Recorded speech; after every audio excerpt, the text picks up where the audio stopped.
Caesar, fits, எபிலிப்டிக், காக்கை வலிப்பு இதெல்லாம் நிறைய நம்ம கேள்விப்பட்டிருக்கிறோம். மருந்து எடுத்துகிட்டே இருக்கிறோம். திடீர்னு சில நேரத்தில் கல்யாணம் பண்ணக்கூடாது, உடலுறவு வச்சுக்கூடாது, கார் ஓட்டக்கூடாது, பைக் ஓட்டக்கூடாது.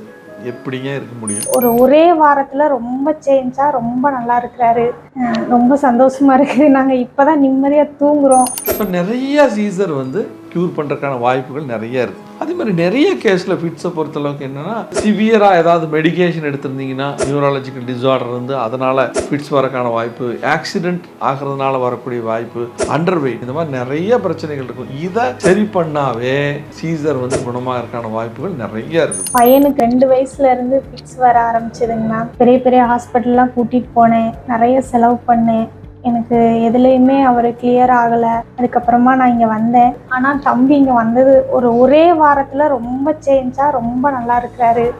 ரொம்ப சந்தோஷமா இருக்குது. நாங்கள் இப்போ தான் நிம்மதியாக தூங்குகிறோம். இப்போ வரைக்கும் இன்னும் தம்பிக்கு எந்த ஒரு இதுவுமே இல்லை. ஆரோக்கியமாக இருக்கான், நல்லா சாப்பிட்றான். அவனோட பிரெயின் டெவலப்மெண்ட்மே ஃபஸ்ட்டு ரொம்ப கம்மியாக இருந்தது. இப்போ நல்லா படிக்கிறான். இப்போ இங்கே எந்த சைடு எஃபெக்டும் இல்லாத மருந்துன்னு சொன்னாங்க. ஆனால் அது உண்மையாகவே அதை நாங்கள் அனுபவித்தோம். நல்லா இருக்குதுங்க மேம். உங்கள் சரத் மருத்துவமனை, வேர்ல்ட்ஸ் பெஸ்ட் இன்டிகிரேட்டட் ஹாஸ்பிட்டல்.